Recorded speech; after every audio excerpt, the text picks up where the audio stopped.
request our honorable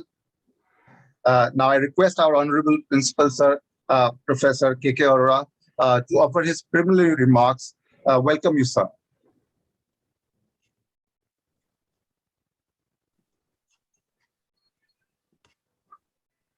Good evening, all of you, and Professor Skaria, good morning to you. Good morning. Good evening.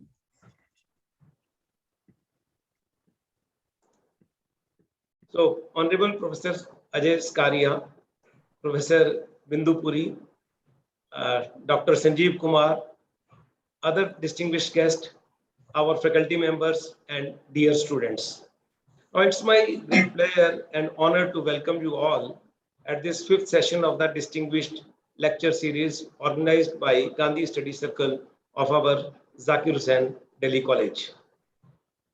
Zakir Hussain Delhi College, as you know, is leading college of University of Delhi, imparting higher education in science, commerce, humanities, and social sciences. The college carries itself a history of more than 300 years. And since its inception, the college has stood for merging tradition with modernity and constantly striving towards progress.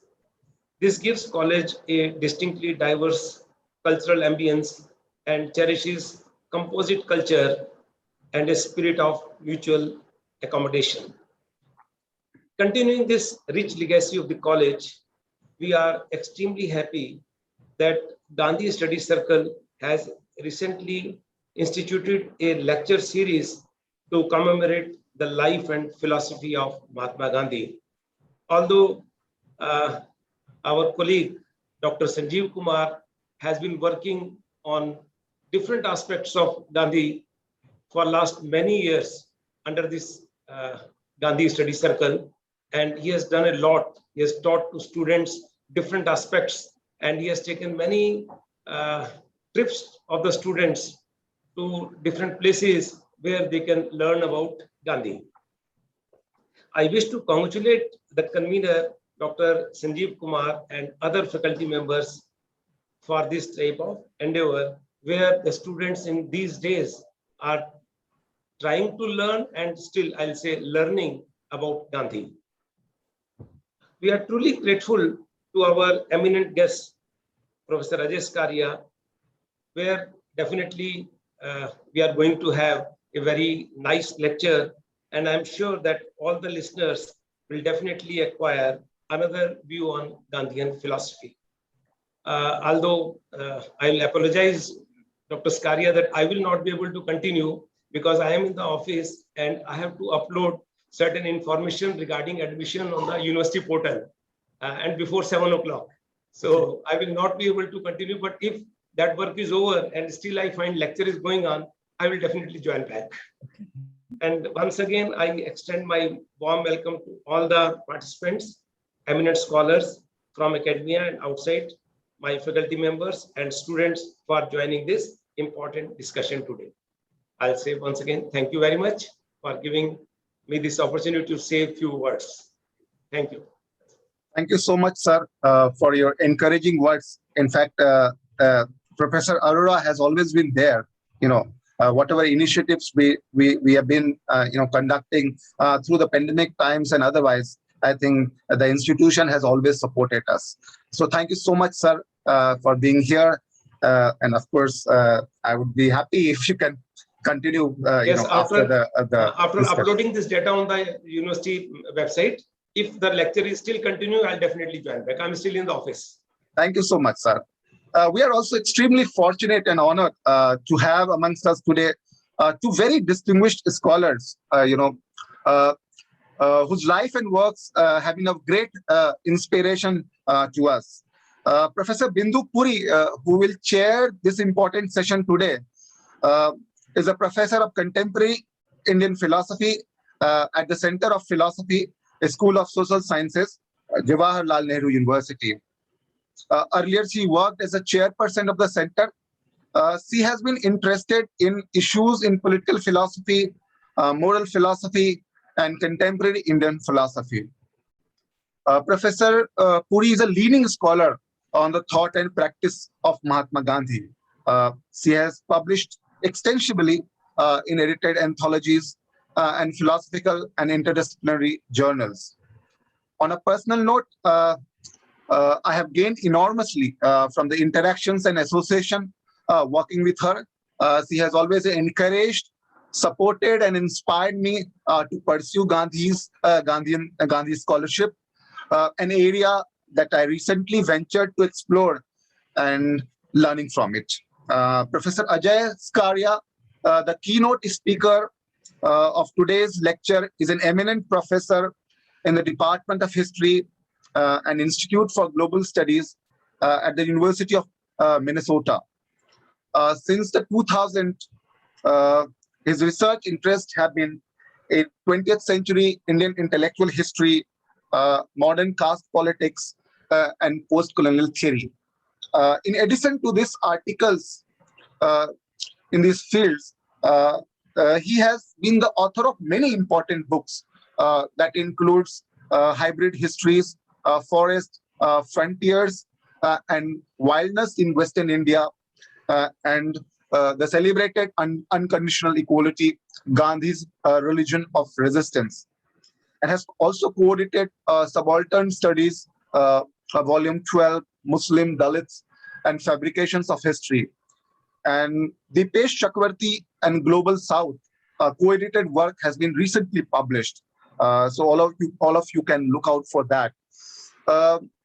He's also working currently on two very important books, Ambedkar's Revolutions, which explores the trope of revolution in Ambedkar's thinking of law and Buddhism, and another untitled work exploring through attention to Gandhi, Ambedkar, Nehru, and other mid-20th century thinkers, the relation between secularism and political friendship or neighborliness.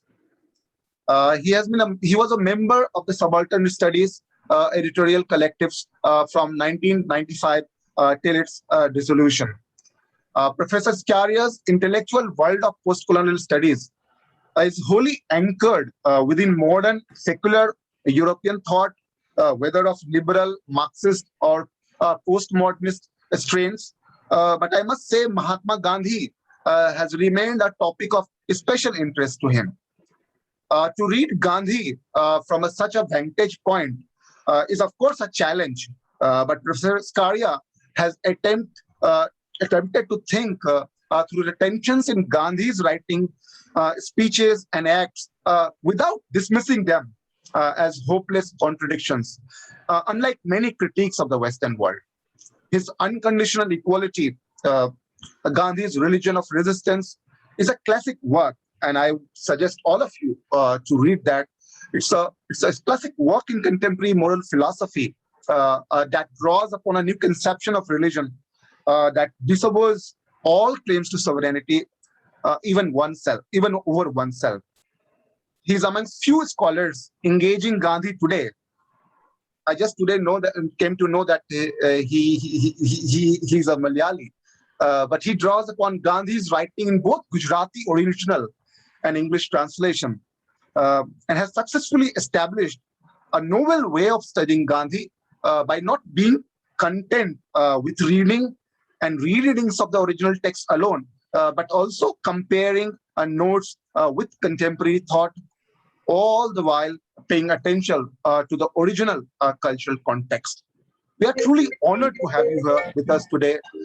He will be speaking on a theme, a very important theme, non-willing freedom, how Gandhi matters today. Before I request the chair, Professor Puri, to introduce the theme and take the proceedings forward, I quickly want to make a few announcements. Participants are requested to keep their audios off during the conduct of the proceedings. After the lecture, we will have an interactive session for 30 minutes. This will be moderated by our friend Priyanshu.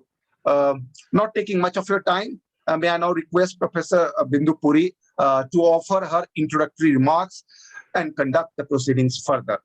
Professor Puri, welcome.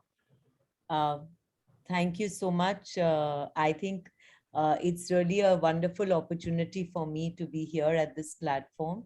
And Sanjeev Kumarji has been working very doing a lot of work as a meticulous scholar, and produced a beautiful volume in which I was also fortunate to contribute, and also as an organizer and in spreading a lot of awareness about Gandhiji's ideals, and also engaging students in both his practice as well as his ideas. And it's been really wonderful to be able to be working with him for so long. I think I'm really fortunate that I came to meet him when I did, and I could share his journey in with the students at Zakir Hussain College, and I've been able to go there very many times. And it's a wonderful honor for me here to be chairing Professor Skaria's talk. And like I told him, I'm a very big fan, if I can say that, as an academic fan. And his book is something which I mean, I've got it here, and I've literally torn it because I read it all the time. And I think every 6 months, I like to read it anew to learn something. And as I think I get a chance to speak after the talk, right? So I'd like to give my comments after hearing him. And though I don't always agree, but I think what's so important is that by giving us all this wonderful food for thought, he has provoked so many debates in different directions, with so many scholars taking off from where he stops and trying to go, trying to look at his arguments. And also, I have personally used so many of his ideas to guide my own work. For instance, I love this beautiful idea he's put forth on satyagraha as an equality of deference. And I think it really, I've got a book on the Gandhi Ambedkar debate in press with Springer right now. And I think a lot of my interest in equality in Gandhi came from that idea over there. So that was beautiful. And that's a personal, I've never met him till today, but I feel I know him very well because I read him so much. So I think without much ado, we will like to hear him. So I'd like to invite Professor Skaria to give his address. Thank you. Thank you for such a generous introduction, Sanjeev. And thank you so much for your very kind remarks, Bindu. I look forward to reading the book when it's out. It's truly a pleasure to be here with all of you. This is in a sense, since you mentioned the book, this is a kind of return to the themes of the book on a different register. It's now almost 20 years since I began working on Gandhi. If you'd asked me even a year before, whether I would say in 1999, whether I would work on Gandhi, I would have emphatically said no. And in the leftist circles that I was part of when I was a student in Vadodara and later Cambridge in the late 80s and early 90s, critiques of Gandhi were very, very commonplace, right? For his sexism, for his casteism, for the way he was seen as having enabled the consolidation of a conservative Hinduism, right? Then, as now, it was impossible to read Gandhi's explicit arguments without a sense of profound disquiet, sometimes even outrage. For example, his repeated defense of Varna Dharma, his claim that only he and not Ambedkar could speak for the untouchables, as he, or that moment when he cuts the hair of two girls in his ashram because boys have cast a quote-unquote evil eye on them, right? And the scholarship around me at that time confirmed that feeling. Indeed, in terms of characterizing Gandhi's overall impact, the work of Ranajit Guha, Shahid Amin, David Hardiman, and Partha Chatterjee offered a renewed critique of Gandhi, which still rings true in many ways, because part of what they are saying is that, as Partha put it, Gandhi's ideology acquires tremendous power because it enables the political hegemony in a new nation state. Ranajit Guha says some things that are even sharper. Because I broadly agree with this assessment and still agree with it, right? I thought that the critique of Gandhi as of his religion was in the main complete, and that what remained was intellectually not interesting enough to work on. That's what I'd have said if you'd asked me in 2003. But increasingly, I've come to feel that while many of these critiques are entirely correct and should even be sharpened, they can, if made too quickly, also obscure from us what is most radical in Gandhi, right? His questioning of a will-centered politics. Indeed, they are in some senses made possible because we don't pay attention to his questioning of a will-centered politics, right? And such a questioning remains indispensable for a democratic politics today, even if it must necessarily proceed by relinquishing many of Gandhi's specific formulations and positions.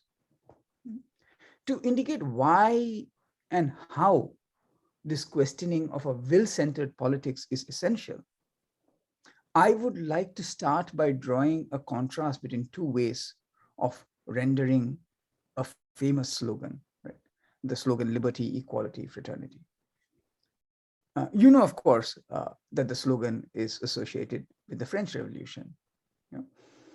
I should stress, however, that I do not think it is useful to think of that slogan or of the ideas associated with that slogan as quintessentially European.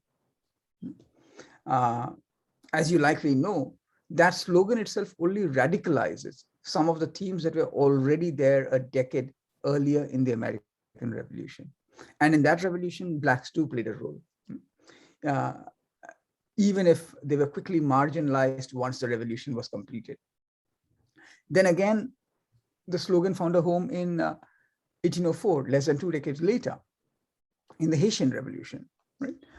Where, in other words, what I'm trying to say is that liberty, equality, fraternity is best understood as part of a global movement, a moment that took off in the 18th and 19th century and was characterized by the attempt to imagine equality and freedom as a people. So liberty, equality, fraternity, if you think of that phrase carefully, it condenses within it a question: how to be free as a people, right? You know, how to be free together. Yeah. And that question, how to be free and equal as a people, is a question that we have been in the grip of ever since the 18th century. It is this question and our various attempts to build a just answer to this question which describes our political modernity. So that's why, when there's this response sometimes ascribed to Deng, the Chinese leader, who, when he's asked what he thinks of the French Revolution, says it is too early to say. I suspect, in a sense, whether he meant it or not, I would see it as acknowledging the way that the idea of liberty, equality, fraternity is central to our modernity. I think we can describe two broad ways of answering the question of how to be free and equal as a people. One is a way centered around affirming the will of the people, and the second is the way centered around relinquishing the will of the people, or at least having a skeptical relationship with the will of the people. It's 8 o'clock. Sorry, I should have put off my timer for. The dominant answer, the almost ubiquitous answer, has been in terms of the way, or has been around the way centered around the affirmation of the will of the people. And the other one, attempting to relinquish the will, has been much more marginal. So much so that we do not even usually recognize it as another path. But it has never quite disappeared from view. And from its concealment, it is even very, very important. I would even say that it sometimes, determines our answers centered on the will of the people. And in our current times, thematizing it explicitly may be more important than ever. Now, Gandhi is one of the very few political actors committed to acting in a way that relinquishes or constantly steps back from the will. You can almost count on your fingers the prominent figures in active politics who were committed to the way of non-willing freedom. Gandhi, Ambedkar, Howard Thurman, Martin Luther King, Simone Weil, right, etc. And of course, there are many lesser known figures, but I'm just pointing to the ones who usually come to mind. And when you come to political philosophers, again, those who think of a politics outside the will are very, very few, right? Most of all, classically in the 19th century, in the 20th century, Simone Weil, Hannah Arendt, Heidegger. I would say in many ways, if you come slightly later, I would think of the whole Derridian tradition as also questioning the will. So, of course, none of these political actors or philosophers ever explicitly lay out a liberty, equality, and fraternity centered around relinquishing the will. This is not surprising, really. It is always the fate of those who think really new thoughts to not be able to entirely discern the newness of what they do, to articulate it in contradictory ways, to struggle to put it in words. It is only latecomers like us who might be able to see patterns that were not discernible to those actors and philosophers who think the truly new. So this contrast between two politics, one centered around the will and the other centered around relinquishing the will, is at the heart of Gandhi's politics. This is why he contrasts two visions of Swaraj, one that he calls parliamentary Swaraj and the other that he calls true Swaraj. And what he calls parliamentary Swaraj is what I'm here calling the way centered around affirming the will. What he calls true Swaraj is what I'm here describing as the way centered around relinquishing the will. Yeah? So that's the broad framing within which I want to speak today. And in order to tease out how Gandhi matters today, what I would like to do is briefly address 4 questions, right? First, what is a politics that affirms the will of the people? I'd like to schematically revisit that question, which so many people have written about already. Second, what is distinctive about parliamentary Swaraj or republican democracy as a form of will-centered politics? Third, what would be involved in a politics that relinquishes the will? Fourth, what is the relationship between these two politics, the politics that affirms the will and the politics that relinquishes the will? So these are the 4 questions that frame what I'm going to say. I'll just go through each of them one by one. Yeah. So let's begin with the first. How to describe a politics that affirms the will of the people? Which requires asking, of course, first, what is the will? Simplifying massively, as you know, the literature on the will is enormous. You can see that exercising the will involves 3 intertwined aspects. One, it involves acting to realize what I wish to do. If I have a wish, but I do not act on that wish, then I cannot be said to be exercising my will. I would merely be indulging in my daydreams. 2, to exercise the will involves mastering a situation. Yeah. So the object on which I exercise mastery may be natural forces. Say when I undertake to build something, it may be non-human animals, say the process of domestication. It may be other humans, say a factory. But in every case, exercising the will involves exercising mastery over. Third, even if I simply exercise mastery over something, I am not necessarily exercising my will. I am exercising a will only if my wishes are not simply desires that have overcome me. If I have been overcome by my desires, then I'm a slave to them and I cannot be said to be exercising my will. These 3, you can say are the most rudimentary features of the way we usually understand the will and what therefore a will of the people is centered around. Now, of course, so far I've talked of the will as though we are dealing with individuals, right? And as you know, we are not here talking of individuals, we are talking of society. And when we talk of society, we have to add another concept to the mix: authority. The concept of authority, which I think actually we've been very inadequately attentive to. The concept of authority describes a symbolic and generative locus of the political. It is a principle that governs a society because it is widely accepted. If you're exercising authority over me, you are not willing me to do something. What is distinctive about authority is that you and I both accept the legitimacy of the order where you command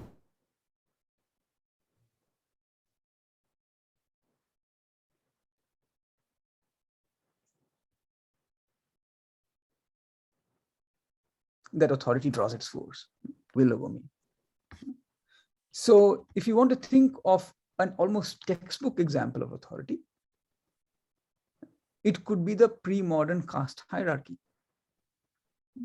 and the way it functioned most of the time, though never all the time. Both in the pre-modern world and today, a tyrant would be one who exercises will or mastery without authority, who may not even care to claim authority, right? So therefore, I think, tyranny represents, and again, I'm here really drawing on Hannah Arendt's beautiful essay on authority, right? Now, I'm just like to stress some more things about authority for our times. Authority as a concept does quite different work from hegemony, right? Even if it redescribes some of the same phenomena. The concept of hegemony is within and arises, the concept of hegemony arises within the problematic of the will. To say that somebody is hegemonic is to dispute the idea that people are acting under their own will. Yes. So to that extent, both share an emphasis on autonomy, on questioning the will. But it is to suggest that the will is to be located not in persons and individuals, but in certain ideologies, in materialized ideas, and that some of these materialized ideas have become commonsensical enough to appear to actors as the manifestation of their own will. Right? By contrast to both these phenomena, this is to hegemony basically, authority names the moment when we freely split ourselves, accept that we are not operating under our own will, and when we conceive the other under whose aegis we act, not in terms of a will, but in terms of what is proper. Now, with modernity, one of the things that happens is that the locus of authority shifts to the people. With this, when sovereigns exercise their will, they claim their authority from the people. Again, I would stress that this is not only some European phenomenon that spreads outwards. Right? For example, quite independent of any European influence, you have the rhetoric in India of Maratha Swaraj, of Jat communities claiming rule, etc. Yeah. These are obviously not people in the modern sense. But the idea that the sovereign claims authority not from some order that stands independent of both the ruler and the ruled, not from some assent from the from the consonance with the rule, but rather as a representative of the rule. In this idea, we already have an incipient concept of authority, an incipient concept of the people. And of course, in the centuries since then, this tendency to claim authority or sanction from the people has only increased. Today, even the most brutally repressive regimes would claim to rule in the name of the people. Right? This is the sense in which I say that there are politics that claims authority from the people, that claims it only represents their will, has become dominant with modernity. Indeed, every nationalist movement that seeks to establish itself in the form of the state is nothing but an assertion that it is the will of the people, and therefore it should prevail. When Tilak says that Swaraj is his birthright, What he's saying is that the will of the people should determine the forms of rule in India. And this emphasis on the will of the people is something that is shared across the political spectrum. If you think of the Marxist tradition, for example, including Marx himself most of the time, running through it is the argument that liberal democracies only obfuscate the will of the people, obfuscate it even from the people themselves, that what is needed is a realization instead of a socialist will, right?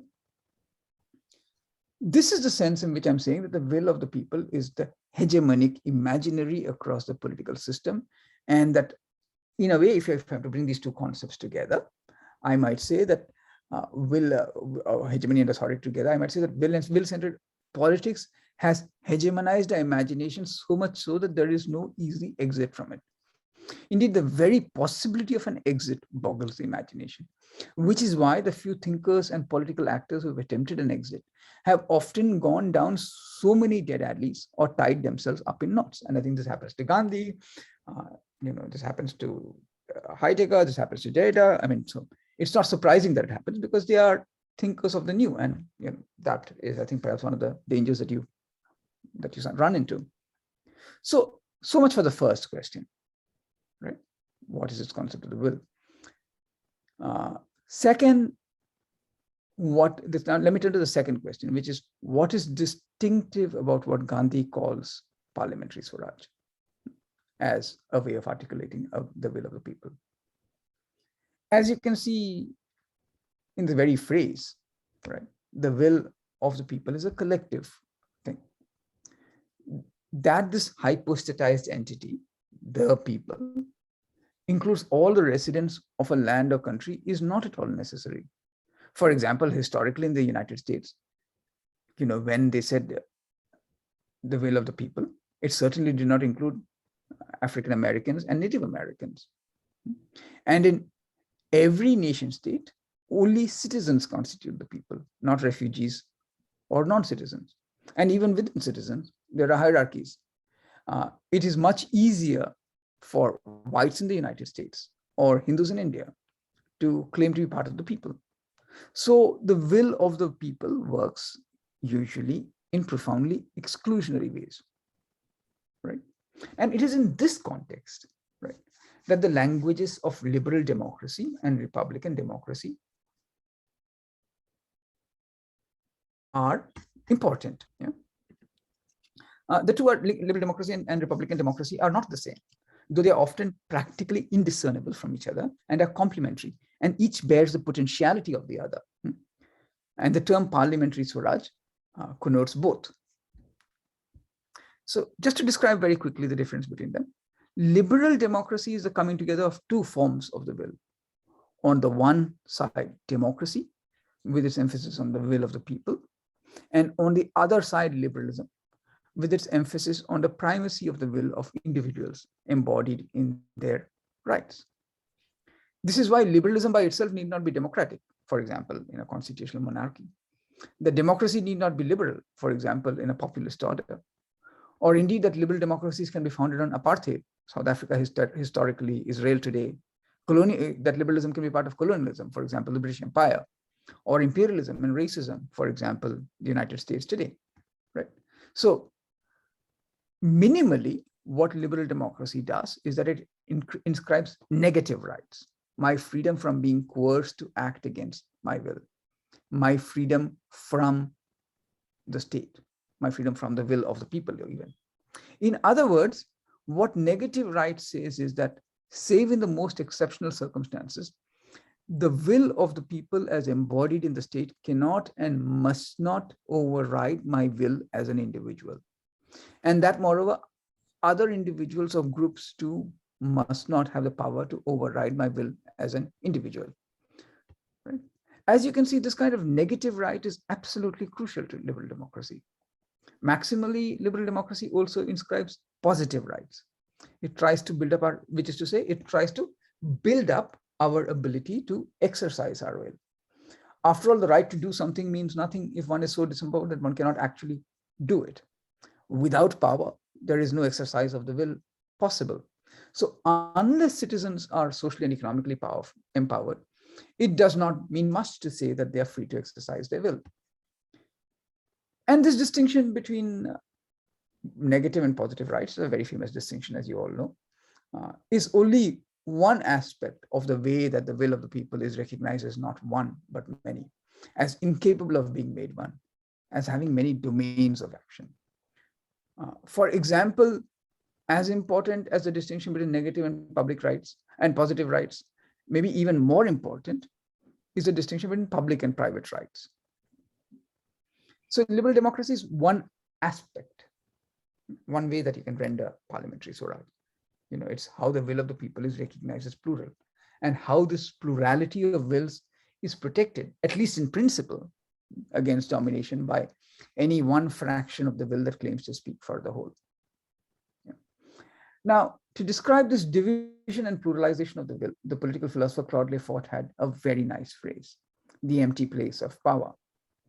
To draw on his terms, what is distinctive about liberal democracy is that it rests on the premise that power belongs to no one, that those who exercise power do not possess it, that they do not indeed embody it, that the exercise of power requires a periodic and repeated contest, that the authority of those vested with power is created and recreated as a result of the manifestation of the will of the people, unquote.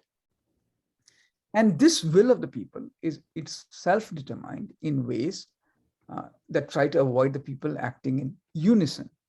This is why we vote individually, right? In secret, so to speak. And it is only through millions of such solitary acts of the will that the will of the people is supposed to be determined, right? So that's one aspect of parliamentary democracy, which is a more familiar aspect. The other aspect of parliamentary swaraj is what I would call republican democracy, the separation of will from authority, right? The necessity for the will to be complemented and supplemented by authority. The most visible way in which republican democracy manifests its difference is the division of power into different branches of the government. What we often do not heed enough is that this division is also a division between authority and the will. Rather than the executive branch simply claiming authority from the periodic mandates of elections, republican democracy institutionalizes will in the executive and authority in the legislative and the judiciary. This institutionalized division of will from authority is what makes democracy republican. To anchor democracy in authority is not only to sanction and sanctify the will, it is also to significantly modulate the will, even on occasion to suspend the will. Right? To be bound by the law, thus, is not only to will to act within the bounds of the law. It could also involve acting in the spirit of the law rather than in the spirit of our own will. Yeah. So I would also stress this, that republican democracy is not only a form of government, even if that is what it most evidently appears as. It is also a personal and social comportment, a manner of conducting ourselves in accordance with authority. Here, however, authority is transformed because authority is no longer hierarchical, but democratic. What would democratic authority mean? Democratic authority would mean that I accord you respect and even maybe submit to you, not because we both accept an order which decrees your superiority, but because I, and maybe you, accept an order which decrees your moral equality. This moral equality involves being free in a way very different from liberal democracies. In the spirit of Hannah Arendt's distinction, let us call the being free in republican democracy as informed by the spirit of freedom, and let us call being free in liberal democracy's way the spirit of liberty. Yeah. So freedom and liberty, I think these are two words that you can contrast to each other.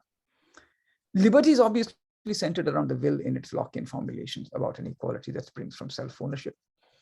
And the will also prevails in Kantian formulations about an equality that springs from the categorical imperative. For the categorical imperative too begins with the individual will and only subsequently goes on to impose limits on that will when it meets another will-bearing individual, or in the modern reformulations of Kant that seek to make space for non-human animals, another animate being. By contrast, the moral equality involved in Republican democracy springs from a theme that is present in Kant, but it's perhaps made even more, that is made even more prominent, which is the spirit of conscience, which is another of Gandhi's translations of the word antaratma, inner voice, right? Unlike will, right? Because will presumes that I'm a unified being who acts on the world. Right? Conscience actually says quite the opposite. Conscience begins with the assumption that I'm not a unified being. I'm internally divided, right? And I have a conscience begins with a relationality with oneself, which precedes the will, and which is itself generated by a relationality with the world, or relation with the world. And Republican democracy is that activation of conscience where I recognize my relationship with you as a moral equal, and so accord you also a political equality.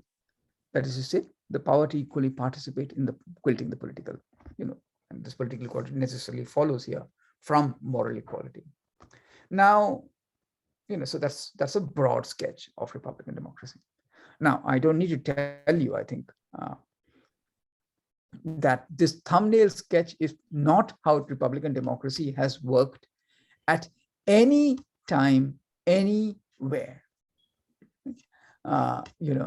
Because certainly not in the United States or India, the two places that are home for me. But my point here is not that the focus on the actual functioning of Republican democracies, but on the aspirational focus. It is this aspirational focus that makes Gandhi demand parliamentary swaraj. It is this aspirational focus that is at the heart of the Indian Constitution. Because this aspirational focus seems so desirable, right? I say aspirational rather than idealistic because when you have an aspiration, you try to embody it, right? Ideals are maybe can be just empty, right? And aspiration is something that you shape yourself towards. It is because aspirational focus seems so desirable, especially at a time like this when India is grievously threatened by supremacist racism. I've written about supremacist racism elsewhere. We may be well tempted to ask, why do we need to question Republican democracy? Is not the problem really that we have not realized Republican democracy, that it has been suborned first by liberal democracy, and now by supremacist racism? And the answer to that would be no. Yes, of course. I mean, I'm not saying that Republican democracy is not at all necessary. I mean, after all, let's not forget that Gandhi himself asked for it. We'll come back to this question. But the point is that Republican democracy does not get rid of the will as a faculty. In fact, it in some ways strengthens the will. It only complements and sometimes occasionally supplements the will. And here it helps to recall a wry remark that Hannah Arendt makes, that there is something paradoxical about a freedom based on a faculty whose essential activity consists in dictate and command. The will is born in self-mastery, and the will works through a mastery of means needed to achieve the end. Will also strengthens a particular concept of reason, right? Where effectively not the substance, where what is strengthened is effectively not the substantial reason anguished by ethical questions. That's the will of Republican democracy. But the instrumental reason that simply determines what is the most effective means to an end. In other words, while a Republican democracy certainly tempers liberal democracy by separating will from authority, while a Republican democracy is certainly preferable to tyrannies that ride roughshod over, uh, the separation of wills, even. While it is certainly preferable to the fusion of will and authority involved in supremacist racism, it is nevertheless profoundly violent in ways that we know well. Think of how rule is here, even in the best circumstances, only in the name of an unmarked majority. Right? So Republican democracy, despite its best efforts, can often slide into majoritarianism, even a majoritarian racism. Because Gandhi is acutely aware of this violence, he describes this kind of democracy as involving an equality of the sword. So that's the second question that I've been dealing with, again, very schematically. On to the third question. What would be involved in a politics that relinquishes the will? Right? This is where we get really to what we describe as Gandhi's politics. But strictly speaking, even a politics of Republican democracy is very much part of Gandhi, because don't forget that Gandhi leads the Congress most of his life, and he acknowledges all the time that the Congress wants parliamentary swaraj and not his swaraj. Right? Now, the politics that relinquishes the will is what Gandhi describes as true swaraj. And as he writes about it, he is drawn to, quote unquote, religion. He can think true swaraj only in terms of, quote unquote, religion. Nor is he alone in this. The most intense political actors of this politics that relinquishes the will have also been drawn to religion. Think, for example, of Ambedkar and King. So the question is, what is the work that religion does? Why is religion so important here? Right? And I will say I find this especially interesting because I was brought up as an atheist. I remain an atheist, and though I now find the word atheist inadequate, but still, broadly speaking, I remain within that spirit. And that is why I think this idea of religion and the religiosity, so to speak, even of democracy, is something that I find interesting, because it allows me to rethink what is meant by religion. So here we may first take a cue from what Gandhi says in Anashakti Yoga, that the Gita is not a historical work. By this he means that, as he puts it just a while later, quote unquote, the persons therein described may be historical, but the author of the Mahabharata has used them only merely to drive home his religious theme. The contrast between religion and history is also implicitly, I would say, a contrast between two different kinds of time, right? In the sense that he's using it here, a historical work is something that places something in an empirical and calendrical time, whereas or tells a story that unfolds in such time, right? And when Gandhi says that the Gita is religious, he means that it exists outside this kind of time. There are many ways of being outside this kind of time. Perhaps Gandhi is aware of this too, which is why he insists that the Anashakti Yoga is not an aphoristic work, which would be, aphorism would be one way of being outside this time. It is a great religious poem. So the question is, what is this religious time that Gandhi is contrasting to both empirical and aphoristic time? To answer this question, we could again take a cue from a remark made by Lefort, right? And I'm quoting him now. What philosophy discovers in religion is a mode of portraying or dramatizing the relations that human beings establish with something that goes beyond empirical time and the space within which they establish relations with one another. Or again, he says it a little while later, somewhat differently. Every religion states in its own way that human society can only open onto itself by being held in an opening it did not create. Philosophy says the same thing, but religion said it first, albeit in terms that philosophy cannot accept. To my mind, this is a very rigorous first approximation of both religion as a concept and of the affinity between philosophy and religion. It brings us to the sense in which Gandhi or King or Ambedkar or many others who are concerned with social justice find religion an unavoidable horizon. Right? It avoids also all those sloppy formulations which make a religion secularism contrast by treating religion as transcendent and secularism as immanent.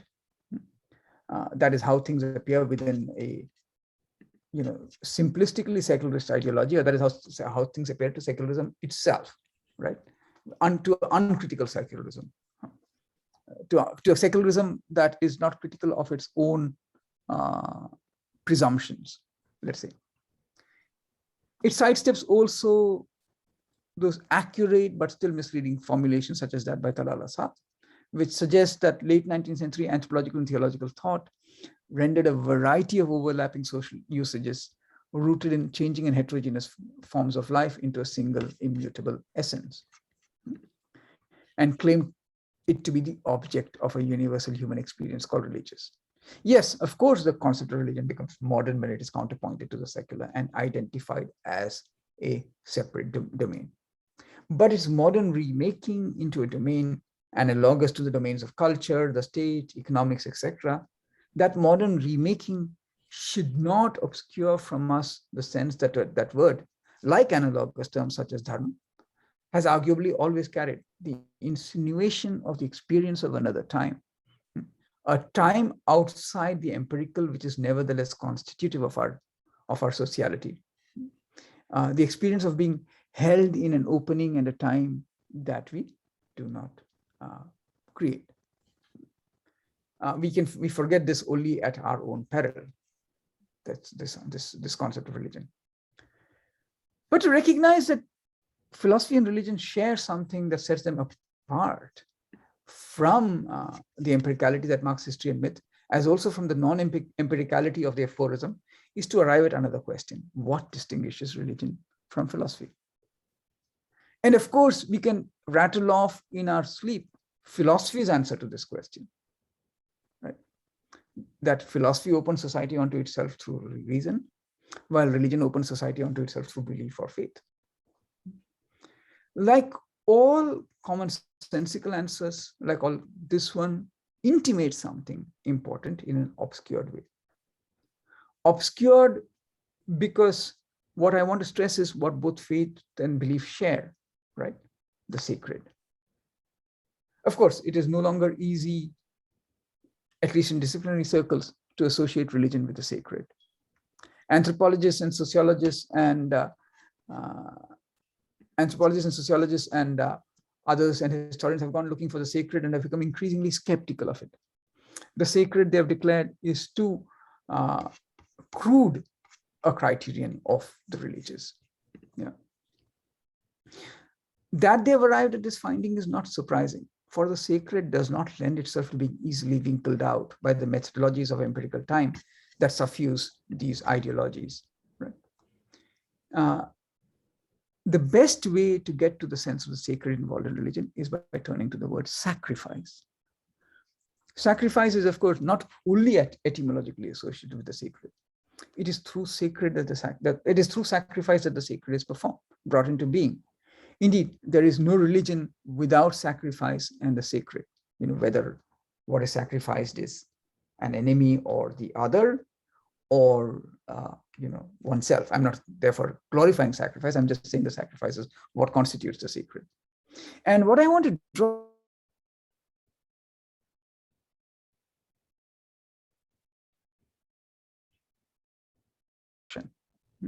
indeed, the moment we confront the sacred, we are no longer in the realm of the will. Because what we are in, we have surrendered our will, we act without will. And yet we act freely. Our relationship with the sacred is a free one. Something is sacred after all, only if we freely make it so. So now we can get a sense of why religion is so important to Gandhi. It is the action involved in religion. It is in the action involved in religion that we arrive at the threshold of the relinquishment of the will. Only the threshold. I will explain why later. I'm not saying that religion is necessarily the relinquishment of the will. I'm saying that it is a threshold of the relinquishment of the will. Right? To understand religion in terms of the sacred is also to recalibrate the usual distinction between religion and secularism, or for that matter, between religion and philosophy, right? But I don't want to get into that right now. I will just skip that since I'm already taken a fair amount of time. And I want to just stress that so far I've talked of sacrifice and religion, but if you get to what is distinctive about Gandhi's religion, then we also have to distinguish between two kinds of religiosity, which may as a shorthand be called theological and mystical, or as belief and faith. Both insist that societies open onto themselves by being held into an opening they did not create, they say the sacred, but they do so in entirely incommensurable ways.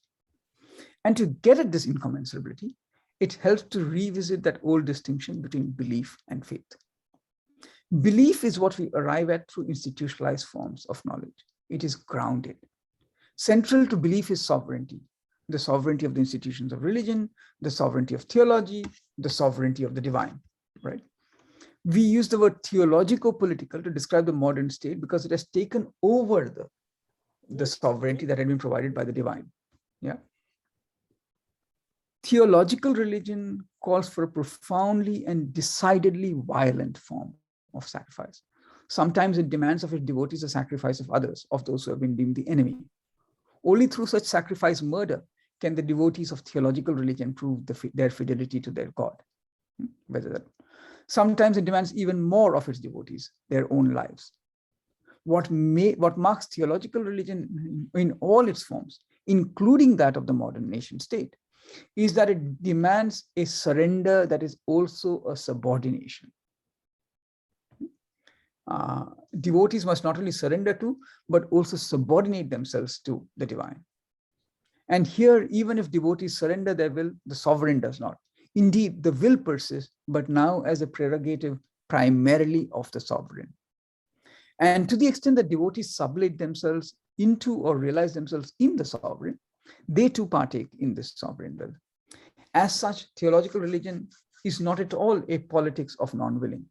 Rather, it is merely the subordination of individual wills to a higher will, a will which moreover claims to fuse authority into it, where there's a moment where authority itself is dissolved into the will.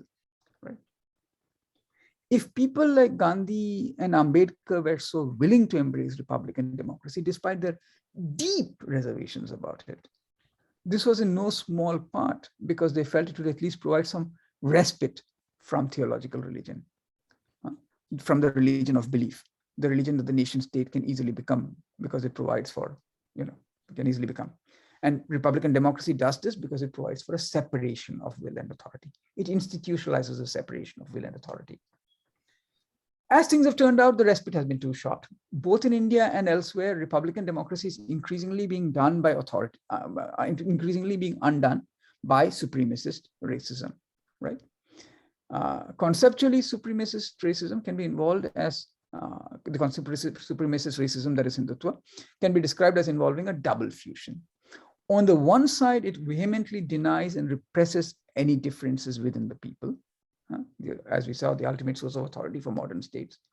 It insists that the people has a true form, and it claims to represent the people's will in its unicity. On the other side, it repudiates the separation of will and authority. It fuses the two together and insists that the will of the people is always already also their authority. Now, mystical religion is a different matter altogether.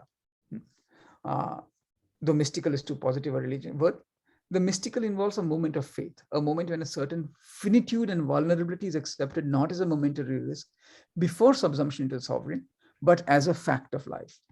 Here, there is a surrender of the will, and this surrender is not subordination to a higher will. It is rather a persistence in surrender that refuses to accept determination by any will. This is why I've elsewhere described it as a surrender without subordination. Right? Surrender without subordination involves an altogether different kind of sacrifice. To begin with, here sacrifice can only be self-sacrifice. To sacrifice the other, this would be already to act in a theological manner. If Gandhi is so fascinated by the Gita, this is because he reads in it. Arguably, he reads it very idiosyncratically, right? But that's not my concern here. He reads it as providing the protocols for a mystical sacrifice. Right? And crucial to this, as you know, is the key to this mystical sacrifice is arguably contained in the word Anasakti Yoga, right? He opposed especially those theological readings of the Gita, such as that put forward by Tilak, which suggested that even violent action was justified as long as it was not driven by a selfish desire for fruits. In other words, for Tilak, violence was justified if the fruit was to be reaped by the theological figure of the nation state. By contrast, what Gandhi stresses is swach sadhan, or pure means, not renunciation of fruit to a higher sovereign, but the abandonment of the very logic of thinking in terms of fruit or end. To reject fruit or end in this way is to be left to sacrifice as simply pure means. To offer action as pure means is to try and make the sacrifice into a pure gift, into something given and received, aneconomically. The emphasis on pure means is also what justifies Gandhi's politics of ahimsa or satyagraha. For a politics of faith, the end, which is another way of conceptualizing the sovereign, is constitutively unknowable. Faced with this constitutive unknowability, satyagrahis can only practice the pure means of satyagraha, which after, pure means of satyagraha, which after 1915 become increasingly interchangeable for words for Gandhi. Right. Now, there is a lot more I wanted to say about this, but I think I've already taken well over 45 minutes. So I think I will, maybe, how much more time can I take, Bindu? Yeah, why not? I think it's, you can go another 5-10 minutes if it's okay. Sanjeev Okay, ji. no, Yeah, please. Because I know I've already reached the time that I'm supposed to take. That's why I'm kind of asking a question. Yeah. No. Okay, if that is fine. Yeah. Okay. So, amongst the striking moves that marks Gandhi's politics is the way that for him, pure means is not a philosophical abstraction, but part of the everyday life, not just of satyagrahis, but of ordinary people, right? Already in Swaraj, there is the implication that satyagraha, which in its limited sense means resistance to injustice, and its broader sense means the practice of pure means, is already practiced in families, sometimes, if not always. And that what the editor is suggesting is that this practice be carried over to a wider field. How is pure means practiced in intimate relations? I think it is arguably in friendship that we can discern the protocols of pure means. What sets friendship as a concept apart from all other intimate relationships, after all, is that friends are equals. More than any other loving relationship, one is free with friends, even when one is commanding them. And one is free with friends not by being in a will relationship, not by insisting on one's rights in relationship to friends, as you know, rights have no place in friendship, but by the enactment of a certain surrender. And there is no purpose or instrumentality in friendship. We enjoy friends for themselves. Moreover, while this surrender leaves us vulnerable to friends, here vulnerability is itself also a distinctive power over our friends. Distinctive because it is exercised through an authority that has nothing to do with the will. One way of describing satyagraha is that it transposes the spirit of friendship to non-intimate relationships. As such, it could be described as a political friendship or democratic neighborliness, friendship with neighbors, especially the marginalized and the strange amongst them. In Gandhi's writings and politics, this kind of neighborliness displaces the figure of the universal human. And increasingly, comes to, this is why in his Swaraj, the editor attacks the impulse to serve every individual in the universe and insists on the primacy of quote unquote immediate neighbors. This is why he defines Swadeshi as the quote unquote spirit in us, which restricts us to the use and services of our immediate to the exclusion of the more remote. So this kind of democratic neighborliness is itself a discipline, and its rigorous practice has a distinctive fruit. An authority that, like the authority involved in intimate friendship, has nothing to do with the will. It is this authority that Gandhi sought to exercise in his fasts and marches, whether rightly or wrongly, I will not get into here. The fast against mill workers in Ahmedabad, the fast against separate electorates, the Salt March, the Noakhali marches, etc. One should add, as the memory of the fast against separate electorates should suffice to remind us, surrender without subordination of pure means does not by itself lead to a correct decision, right? This is so in two senses. One is that of misrecognition. For example, imperfect discipline can lead practitioners to not recognize that what they think of as their surrender without subordination is actually nothing of that sort. Then also in every situation, surrender without subordination can lead to divergent decisions. Gandhi himself recognizes the many divergent right responses in the context of Harish Chandra raising his sword on Taramati. He could raise his sword, Gandhi says, in the first instance because he loved her so greatly as to make the refusal to do so an act of self-interest, as to make the act of raising the sword itself one of self-sacrifice. Gandhi notes that Harish Chandra would have preferred to sacrifice himself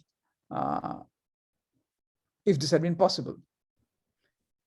But if no self-interest had been involved, if she had not been his queen, if Harish Chandra had been repelled by the deed itself, then his hand would have refused to obey him and he would have resorted to satyagraha. This is what Gandhi writes. In other words, and whichever way Harish Chandra acted, he would have been resorting to satyagraha in the broader sense of action as pure means of surrender without subordination. So surrender without subordination does not describe the correct decision. This is as it should be. Save in very simple cases, if such exist, no morality can tell us what our decision should be in a singular situation. Every morality can only tell us the broad contours of how to make a decision, leaving open an entire sheaf of actions quite compatible with those contours. Thus, Gandhi made innumerable decisions that we would vehemently disagree with. I cannot stress this enough. Most of all, in retrospect, it is evident that the exercise of the considerable authorities, discipline, and garnered for him, he was insufficiently insensitive to the question of how it would be received by how it would be experienced by those at its receiving end, whether it be experienced by them as dominating them. Nor even can one say that surrender without subordination is flatly nonviolent. Surrender without subordination is nonviolent only in this sense. It strives for finitude rather than the infinitude and mastery involved in the will. But is finitude always the most nonviolent form? What is the violence inherent in the practice of finitude? What I've tried to suggest elsewhere is that while a will-centered democratic politics is certainly more likely to destroy the world, right? Climate change, for example, it's certainly more likely to turn genocidal. It's certainly more likely to intensify structural violence. A politics of finitude or relinquishing the will is not some already given template to be applied to existing situations. It poses its own challenge. It makes its own distinctive demands of thought. So I shall stop here since I've already gone on for nearly an hour. I must have spoken, I didn't. And I will not take up the fifth question, which is to say, what is the relationship between a will-centered politics and a politics that relinquishes the will? Thank you very much for this opportunity to speak and to share an essay that I'm writing right now. Thank you. Anyway, I'll stop here.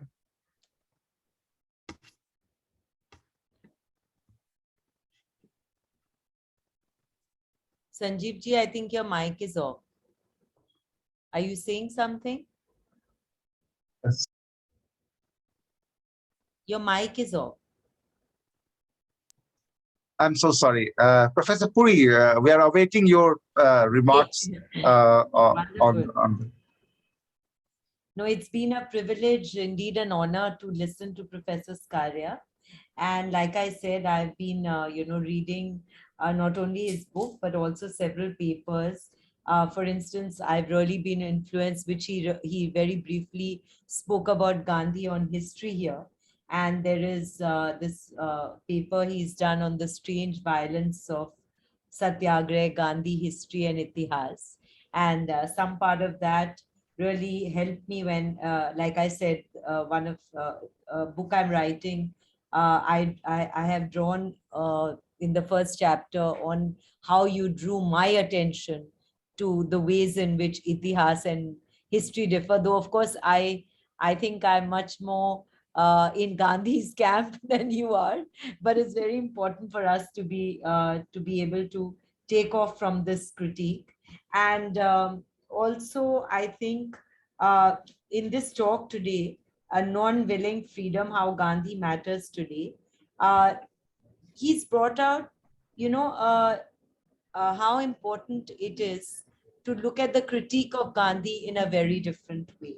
And I think in the process, the criticism from the left has come up, and it is inevitable, of course, that this criticism would be so as it is. Not only because of the reasons that Professor Skaria mentions, but also because Gandhi, kind of lends himself to this because of his continuity with the Indian tradition in several ways. For instance, with non-dualism, and the way that lends itself to difficulties of all kinds. For instance, the different levels of reality and so on and so forth, and all kinds of, I suppose, insidious hierarchies. And of course, there's also the non-insidious, I'll say, Jain tradition. And Akhil has made a lot of use of that with the reading of Gandhi's Truth as Relative. But I'd like to make another point that Gandhi is unique because he stands equally criticized by both the left and the right, and in the Indian context more so. And this too seems inevitable to me, given that he's challenging the orthodox readings of the Hindu tradition. So I think when Professor Skaria makes the point that Gandhi is orthodox, or when Kumar makes the point that Gandhi doesn't go far enough, I really I go back to Tilak's. I don't know where this is ringing. No, I don't know what's happening here. I think it's My that. phone. Is it from? One second. Is it from my side?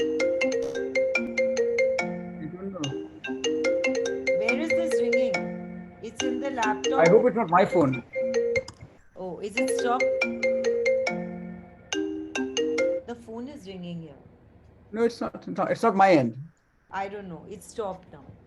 Anyway, so I think that if we look at how he challenges the orthodox readings, for instance, if we compare with Tilak's work on the Gita, and you see how Tilak interprets the opening question and how Gandhi interprets the opening question. Tilak is saying that what Sri Krishna is telling Arjun is to, kind of do his duties of the caste. And Gandhi says, no, what Sri Krishna is saying is don't distinguish between kinsmen and others. So I see a lot of difference. I see that Gandhi challenges the orthodox on their own terrain and says, look, the way you read Hinduism is really not the way it should be read. So he does make a critique. Perhaps it doesn't go far enough, but there is a critique over there. So I think that both the left and the right have, critiqued Gandhi, and pretty equally vehemently. So actually in the coming book, I have sort of unpacked 8 arguments about equality that Gandhi reads into the Gita, which the orthodox wouldn't at all accept with.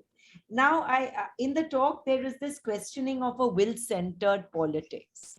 And I think that's also coming from Professor Skaria's other work, Unconditional Equality.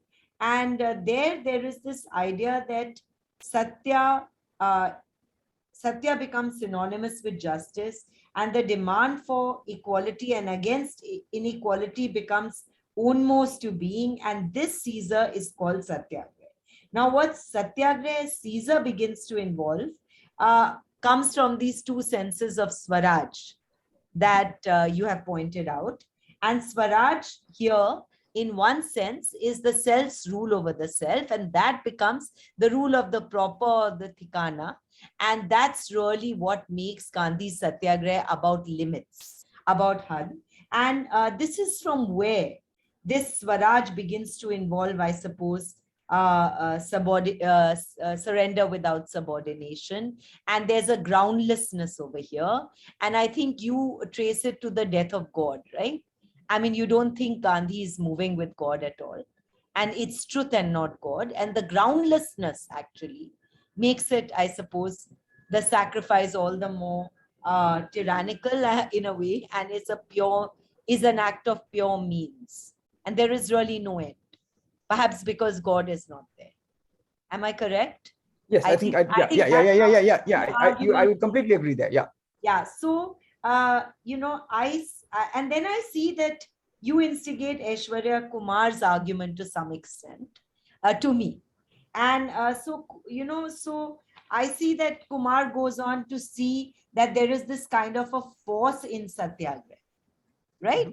And the Agra. So I actually counterpose my reading, and I think that I think that the force, the imposition of limit, the had in Satyagraha, the groundlessness of sacrifice, I think it would dissipate a little bit if you would consider whether Gandhi's faith is really groundless. Because I wonder that for Gandhi, could there be faith which is held by the faithful to be groundless?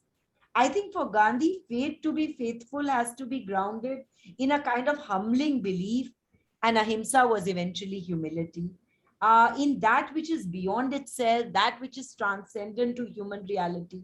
So to me, it is important to understand that in the worldview of the ancients, within which Gandhi is self-consciously located, a lot follows from being a part of a wider cosmos where order is emerging from a ground other than the human.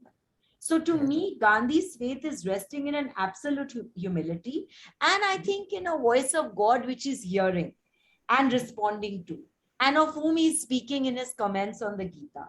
So, I don't think it's a groundless faith. And so there is a problem for me. And so I can't go back, to the will to power, to the European tradition, to force, to interpret agraha. Because I think Satyagraha could rest on what, for Gandhi at least, on what, no matter what insidiousness it gave to later, that Gandhi kind of thought that Satyagraha rests on the power of love to effect conversion of hearts.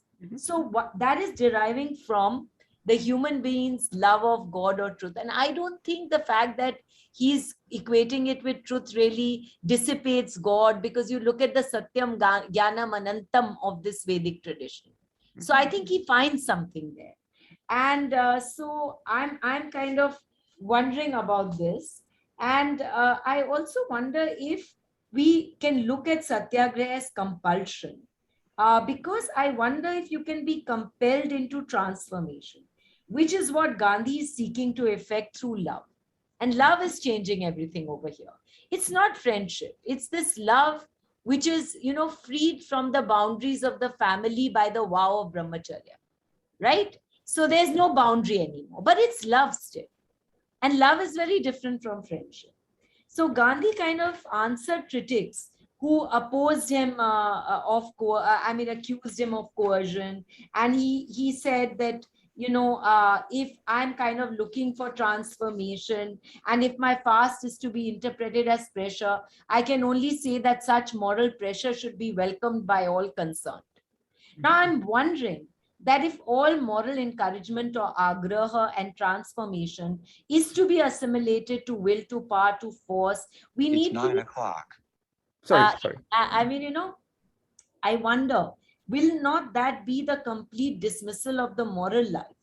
Like Murdoch talks about this in some sense, about modern moral philosophy, right? So this is not something we can just completely do so uncritically. Consider what remains if Gandhi's kind of transformation and encouragement is to be understood as an exercise of power and not goodness. So it may come to pass that maybe we should turn to Hegel to locate the genealogy of Gandhi's emphasis on the conversion of the heart. One needs perhaps to recall traditional Indian accounts of tapas as making for that miraculous transformation. And I'm here thinking of this one quote which I really like in Gandhi, and I'm just going to read it. So he says, there's a certain rishi. The fire emitted from his brows put an end to all suffering. The point of this text is that when the soul becomes alive, all miseries end. And so the injustice perpetrated by the government will be no more when we become alive in our soul. We want happiness in place of the present misery. If so, we should suffer voluntarily, etc. So I don't know. There is this romance in goodness, what Akil says. And maybe that's the kind of tradition that he's trying to unpack. So that's really how I would like to, though I'm dissenting, I'll say that Professor Skaria opens up the space. He clears that space for me to dissent. And so he always remains this, point where I come back again and again to see the counterpoint. So that's all really I have to say. And I want to thank him for this brilliant talk, always brilliant. And I want to thank Sanjeev ji for making this available for all of us here today. And it's been amazing listening to him. And again, so many new ideas. I couldn't organize them too well. Sorry, because I didn't have the paper before. But since I'd read so much of his work, I could kind of trace where it's coming from. Thank you so much. Thank you. No, thank you very much. I mean, should I respond or Yeah, should I why wait? not? I mean, if Sanjeev is okay with it. Yeah, you can respond to her. And of course, after this, we will have few questions because there are Questions. the colleagues waiting, students are No, there. I won't hog up any more time. Yeah. Yeah. So you can respond to her, and then of course we'll follow up with few questions. Sure. Yes. Bindu, I mean, that is such a rich sheaf of questions you raised. And, let me begin by, and I mean, I think often I suspect it's not so much a disagreement as a difference of emphasis, right? And I also think that at least in the case of groundless faith, I would say that what I'm talking of is actually exemplified in the word love that you used, right? That is to say, what does it mean to talk of a grounded faith versus a groundless faith? I have a grounded faith in gravity, right? Because I mean, that's why I distinguish between belief and faith. Yeah. Right? Grounded faith is what I would call belief, and a faith that I cannot prove is what I call belief. Is what I call faith, right? So I have a belief in gravity. That is, I can show you that gravity exists. I can't, but I believe scientists can, right? I have, so anything that is grounded, whether in science or assuming that, say, for example, I believed in God, and I believed in God in the sense that I thought I can show to you that God exists. I'm actually puzzled that you can't believe in God. Then I would be having a belief in God, right? To have a faith is something different. It is to acknowledge that I cannot really give too many reasons for what I'm doing, right? And I think the act of love is a very good example of such a faith, right? If you ask me, why do I love somebody? I don't think I can really explain why I love somebody, right? I just love somebody or something without being able to give reasons for it. So I think love is perhaps always, the reason that this word love matters so much in so many of these religious traditions is perhaps because it always intimates this idea of a groundless faith. Yeah, this faith that, and I think in a way, if you think of it, what part of what I'm arguing in some of the stuff that I'm doing right now is that democracy itself involves a modulated version of groundless faith.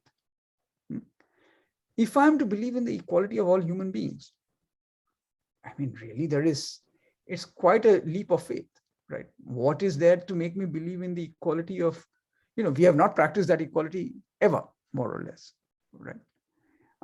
That element of faith is absolutely crucial to any claim to the equality of human beings. So that's the sense in which I'm saying groundless. Yeah, that this idea that we stretch ourselves into a conviction that we cannot give grounds for. And when we recognize that our life is organized around such a stretching, right? Even though belief remains central to us, obviously, gravity, all of that, institutions of various sorts are grounded on belief. Then you have to really think of democracy itself as centered around faith when it functions, right? And this faith becomes especially acute in the moment of satyagraha, right? Where what the Satyagraha is trying to do is to treat as equal, as morally equal, Yeah, somebody who by any rational criteria has given up. Why should, say, MLK treat the KKK as morally equal, right? The KKK has very clearly shown that it is not morally equal, right? But to practice non-violent resistance against them is to treat as morally equal somebody who is by any rational criteria not morally equal, right? That's the element of faith. That's the element of groundlessness that I'm stressing very briefly. So. No, wonderful, wonderful. I can take issue with you for a while, but I'm not going to. That's abusing my fair privilege. So I think Sanjeevji, please let the questions come. Yeah, Priyanshu, may I request you to conduct the moderation for this question and Yes, sir. Thank you, sir. Thank you both of our honorable speakers for engaging us in such an enlightening and an illuminating session. We now proceed to the question and answer round. We would request all our participants to pose their questions in the chat box, and we'll appreciate them if they could come live on the camera and directly pose their questions to our honorable speakers. We hope then we'll be able to engage in more of the questions, and we request all our participants to pose their questions directly based on the theme. So we have questions on various themes. I'll start. The first question is from Shrishti Khare. She asks, don't you wish what Gandhi envisioned India after Swaraj is so different from what India has become now after 75 years of independence? Mm-hmm. Mm-hmm. Yeah, absolutely. I could not agree more. I think that is totally true, right? I think it's possible to distinguish between, between already, I think, at the time of his death, or even during his lifetime, I would say that the kind of politics that he envisioned was marginalized, but it was marginalized by something he respected enormously: republican democracy, right? That is why I think, I don't think we should forget that, Gandhi himself is quite supportive of parliamentary swaraj, right? What we have now is something that is giving up and that is actually destroying parliamentary swaraj itself. So yeah, I could not agree more that Gandhi's legacy is especially threatened today in terms of the attempt at a politics that is outside the will. I think what is one of the things that's striking about the politics that is, relinquishes the will is that it does not seek the state in the same way, which is why, after all, Gandhi suggested that the Congress dissolve itself, right? But it does not therefore reject the state, because, so that's why I'm stressing the important difference between rejecting and relinquishing, right? Relinquishing is something that you do not in an act of will, but through what Bindu called tapas, through a certain discipline, right? So yeah, I think I would completely agree that today's what we see today bears no relation at all to what Gandhi saw, what Gandhi desired for. Yeah, I could not agree more. Thank you, sir. We have next question, which two of them are quite similar, so I'll be clubbing them together. They ask, why do you think that Gandhi opposed the idea of separate electorates for the scheduled caste? Is there any reason behind it? I cannot think of any reason that is defensible for his opposition to separate electorates. This is why one of the things, in fact, one of the things I was stressing in my talk is that I would find many of Gandhi's decisions indefensible, right? And to my mind, one of the interesting things about Gandhi is that, as with any complex tradition of thought, is that his own writing gives us the resources to thoroughly criticize his own decisions, right?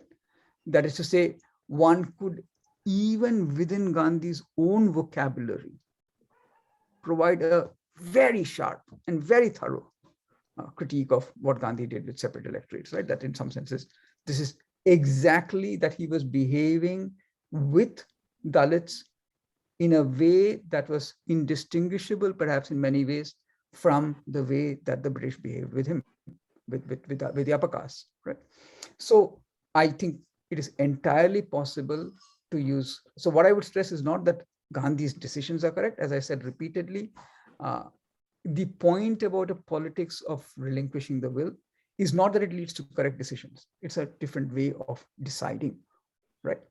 And it leads, one can criticize specific decisions as much. Yeah. I hope that answers the question, because I think this is, when we are dealing with people as thinkers, it's very, very important to remember that we treat them as generating questions for our times, right? Rather than as right or wrong. Because, obviously, say, for example, if I think of most of the people whom I admire, I run into the same problem. I cannot defend most or significant portions of what Marx says, right? And Marx would be somebody whom I admire greatly, yeah. But that does not mean, therefore, that I abandon Marx, right? So that's the perspective from which, I think this is what is involved in treating people as thinkers. You think with them, not necessarily take up their specific positions for their rightness or wrongness, which, of course, is an important historical task, but it's not the same task as treating them as a thinker. Of course, thank you, sir. Next question is also pertaining to caste. So the participant wishes to ask, do you think Gandhi was racist towards Africans, and why did he then accept caste system as a necessary thing? Yes, I've actually written about this. I've written an essay called "What Gandhi's Racism Teaches Us About Anti-Racism Today." So yes, the brief answer to that would be yes, Gandhi was racist towards in his perspective till as late as 1913, and I think traces of that remain even in his later writing, right? And what is the second part of the question? Could you repeat the second part again? Yes, sir. So the second part basically deals with why Gandhi accepted caste system as a necessary thing. Right. Yeah. This is again one of those things where initially Gandhi very much believes in the caste system, and again I would stress that one can use Gandhi's own language and Gandhi's own terms to provide a criticism of him, which he increasingly moves towards, to be fair to him, though never as much as his own language would have allowed him to move towards. So he is very much initially about accepting the caste system, reading it as part of in his language, not, because I think this is very important to remember where he defends the caste system from too, because he defends it in his language, right, as a system of limits. Now, of course, when he sees it as a system of limits, what he's completely missing out on is that it's a system of oppression, right? And that there is, as so many people, beginning with Ambedkar, have pointed out so forcefully, right? This is to completely miss the point. So. All right, sir. So then we move to the next question. The participant wishes to ask, can you ever achieve the enlightened society that would make the swaraj what Gandhi envisioned possible? I think Gandhi himself would say no, right? That is to say, it is an aspiration. And because it's to the extent that one cannot realize it, that one always needs a state. But it is something, and as I stressed when I was talking, an aspiration is different from an ideal, right? An ideal is something that I just say, okay, it's my ideal. I have ideals. I don't necessarily have to live up to it.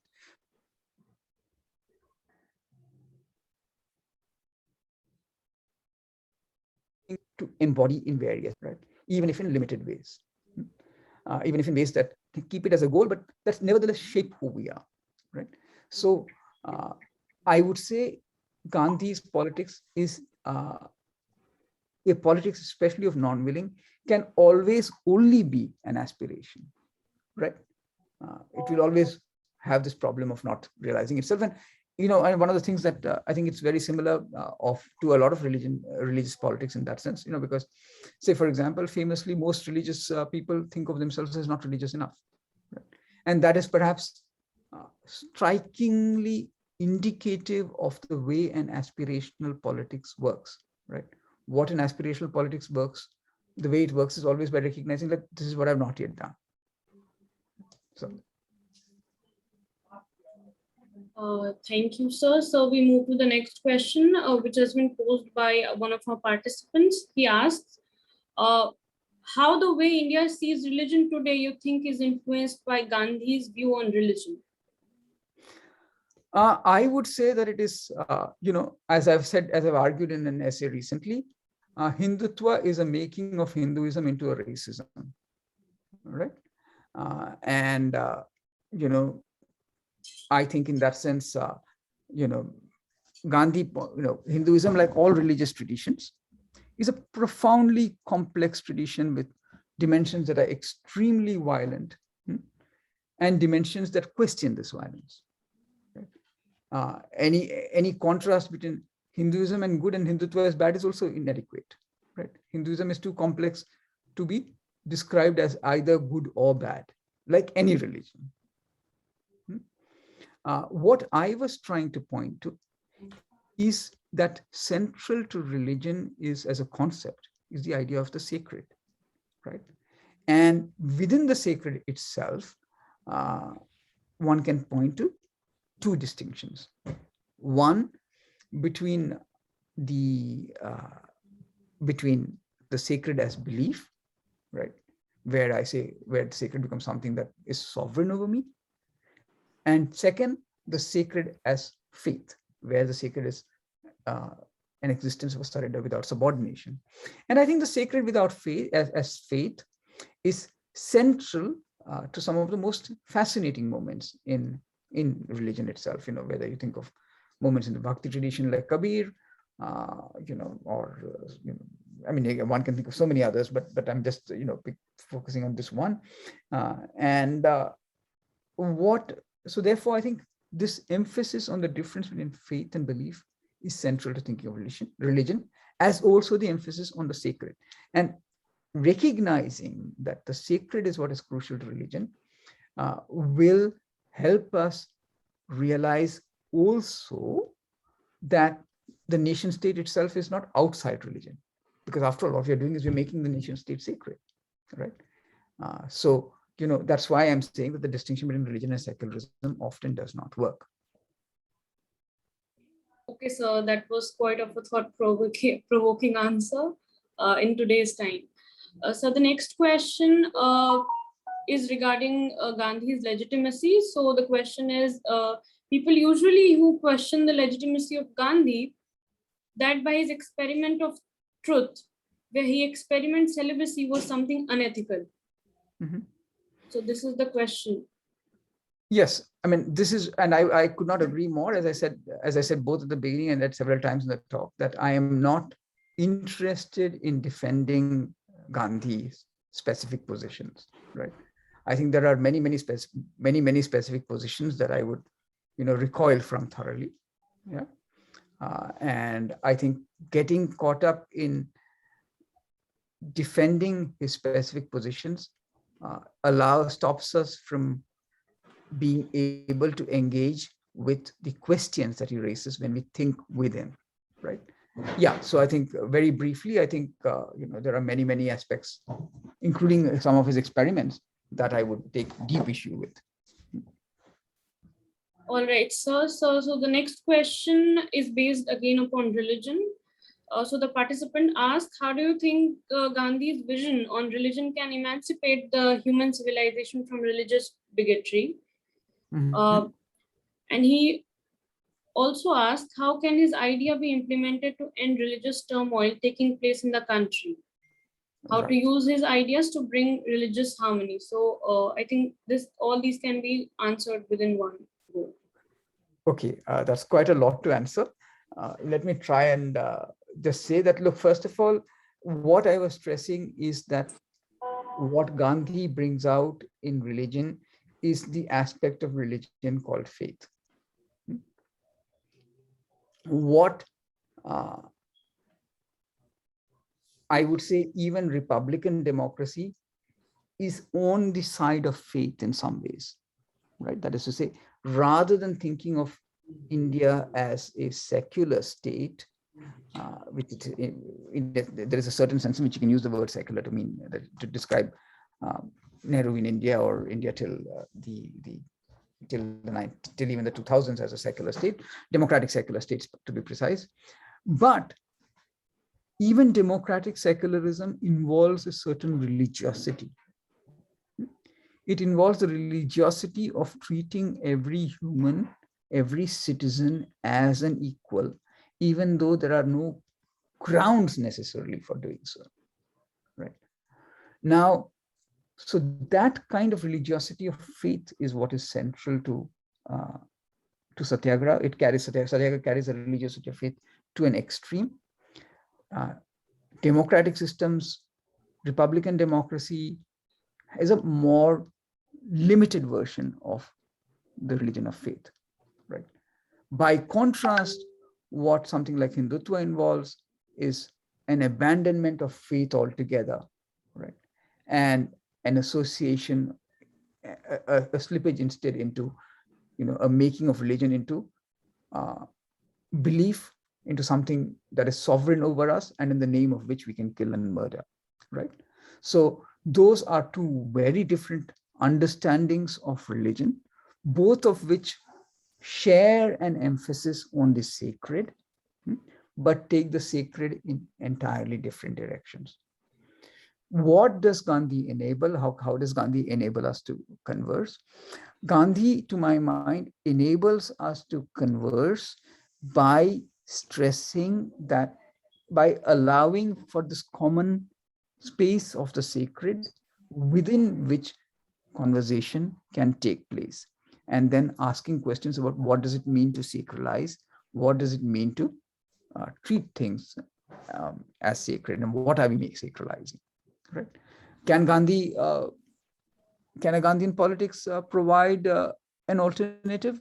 Yes, it can, but obviously, like anything else, it's not a philosophy, right? What is interesting about one of the differences between a religion and a philosophy is that a religion necessarily involves practice. So yes, to the extent that one can practice this religion, yes, but it is not a philosophy that provides answers that we can, see as rational thinkers.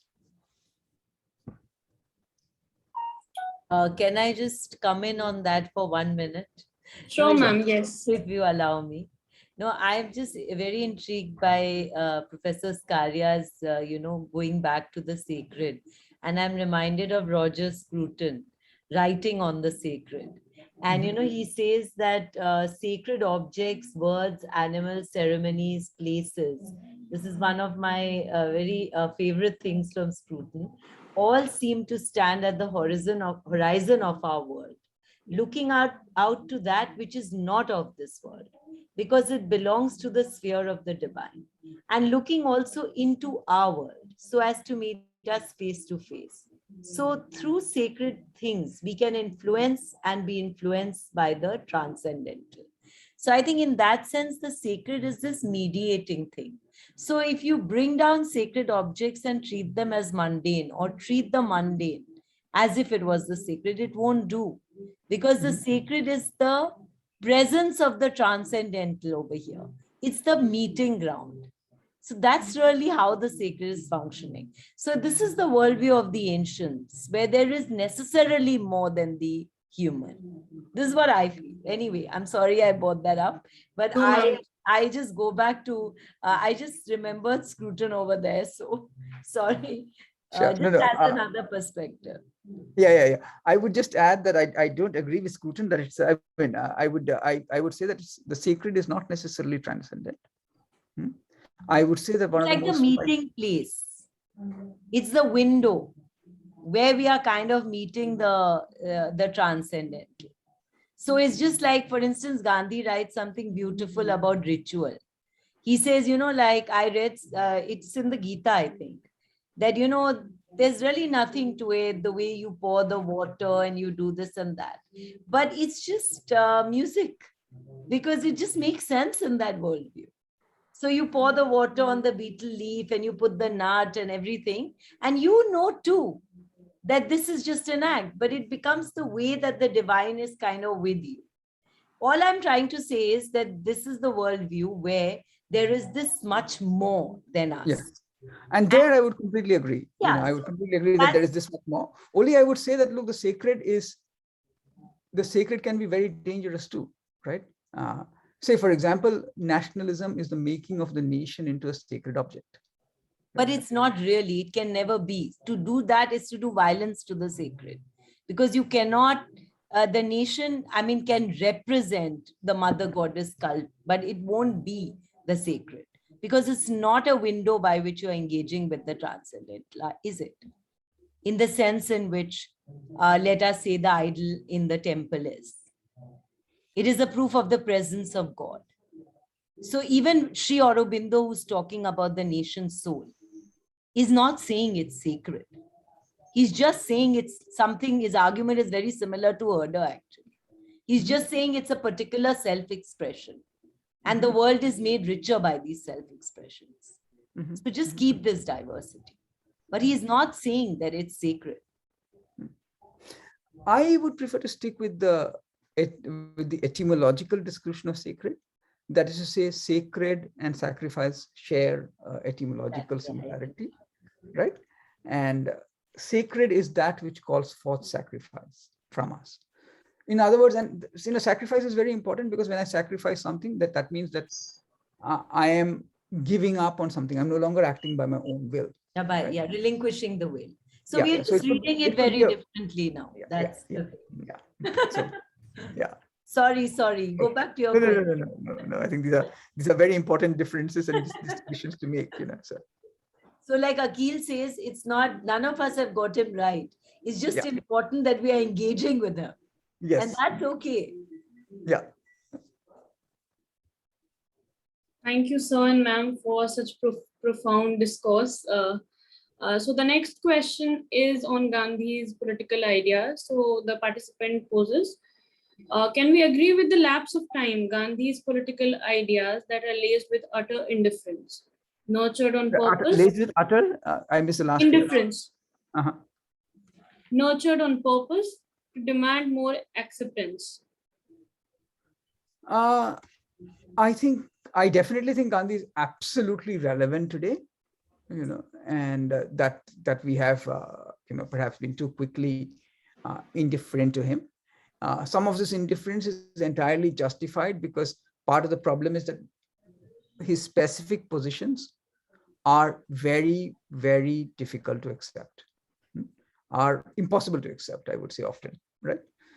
The challenge of looking beyond those specific positions to what is involved in a politics that relinquishes the will is part of what I'm trying to engage in, and what I think Bindu is also trying to engage in, and so many others are trying to engage in. That yes, I don't think.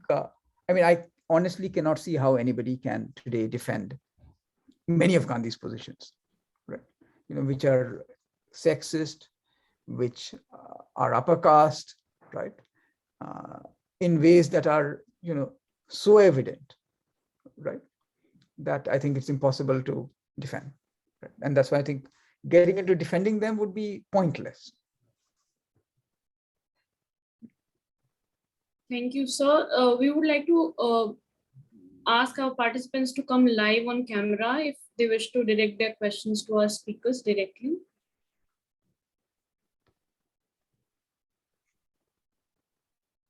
Hello, sir.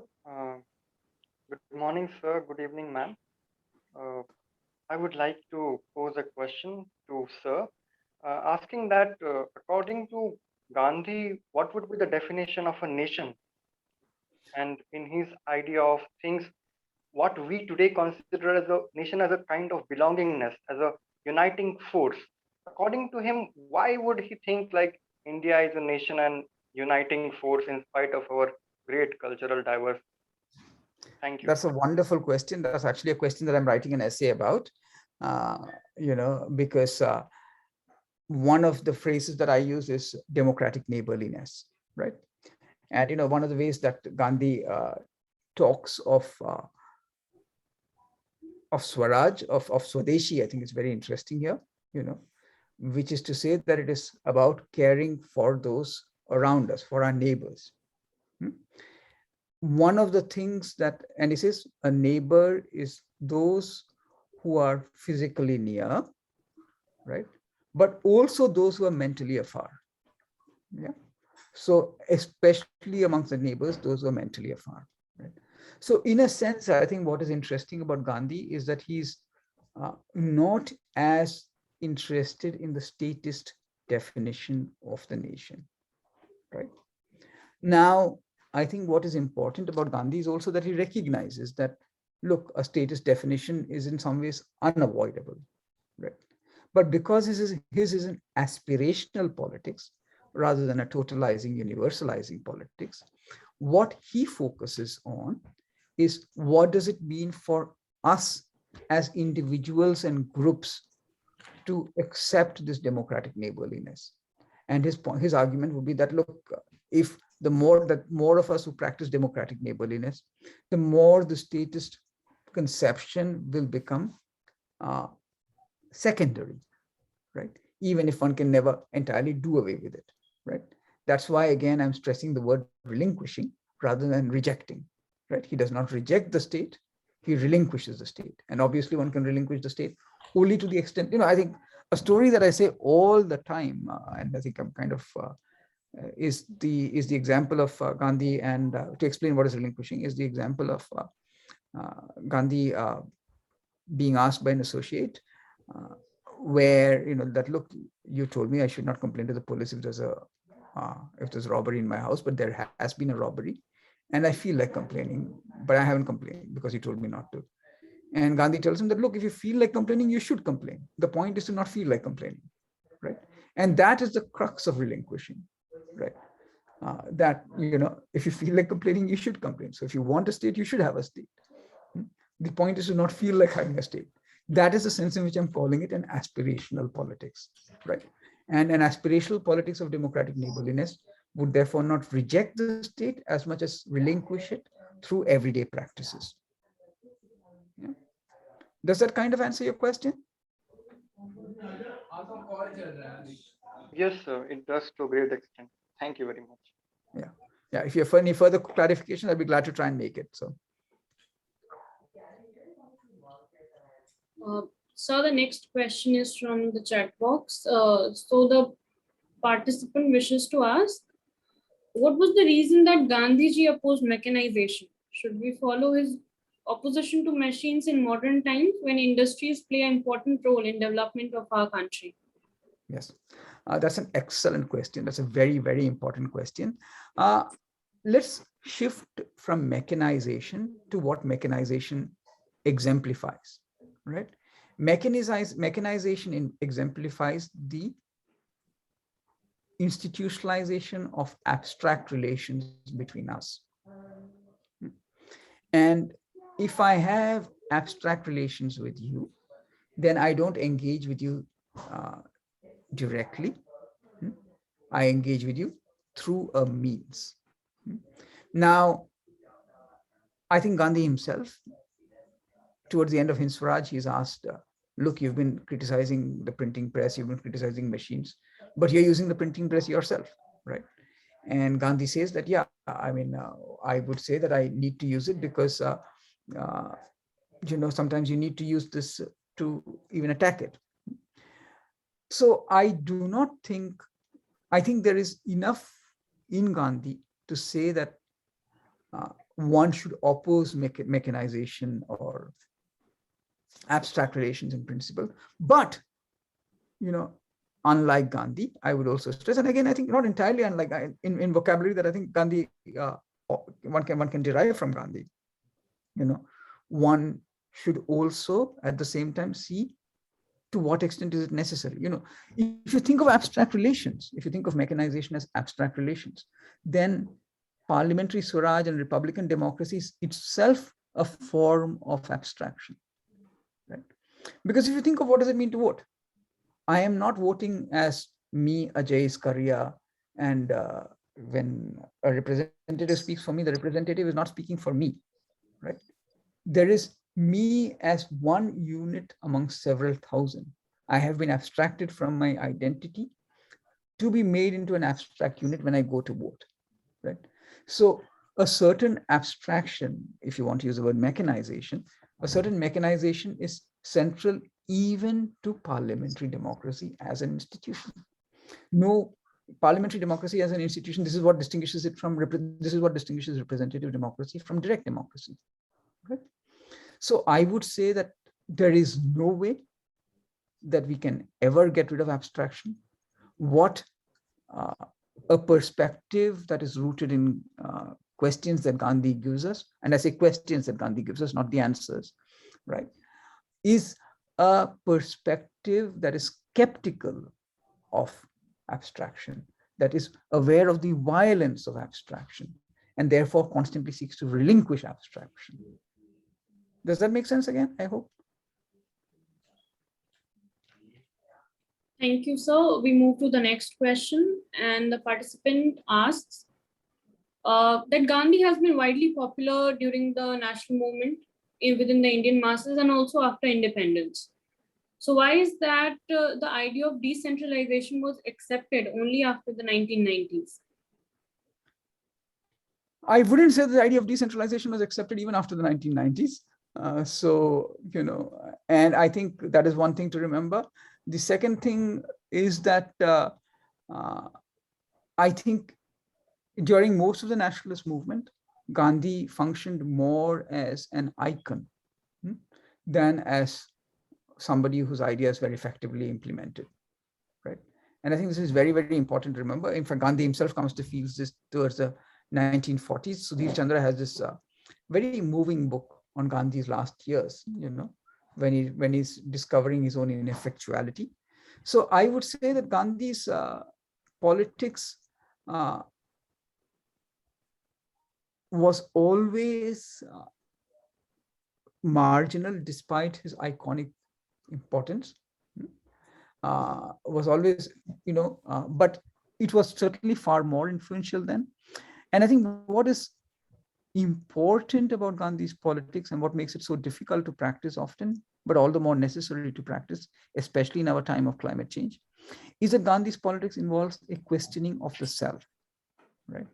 That is why I think one of the most important words that he gives us is conscience, antaratma, right? Because there is a rightness and wrongness that is involved in his politics that I cannot stress enough. A rightness and wrongness that we must always question ourselves about. One of the ways of describing Gandhi's politics, this is why I am writing in an essay that currently that one can talk of a parallax relationship between Gandhi and Ambedkar. That is that they both share an emphasis on the figure of the minor. And what I mean by the minor is that minor is slightly different from minority, though it's connected, of course. The minor is those who are in a relatively powerless situation in society because of who they are. So any figure becomes a minor when they experience that kind of discrimination. So, I mean, very, very crudely speaking, one can distinguish between the discrimination one experiences because of what one is and the discrimination that one experiences because of who one is, right? So there is the discrimination that one experiences, say, because one is a migrant worker. And that is, in some senses, almost a position of what. There is a discrimination that one experiences because one is a Dalit or one is a woman. And that is a discrimination that one could describe as a discrimination faced because of who one is. The two are, of course, tied together, as we know only too well, right?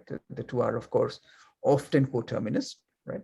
But conceptually, we need to distinguish between the two.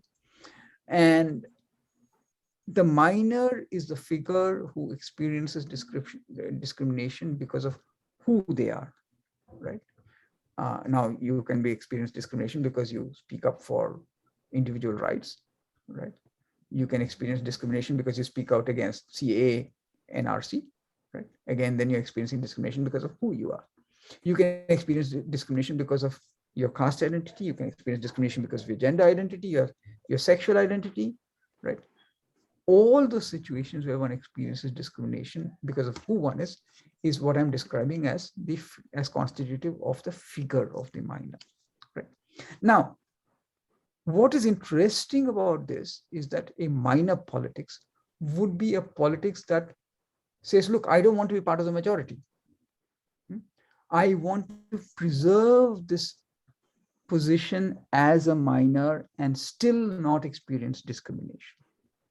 Right? So that would be the crux of a minor politics.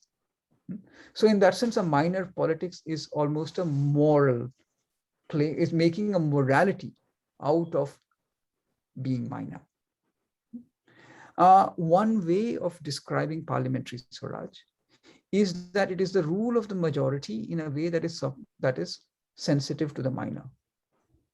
Right?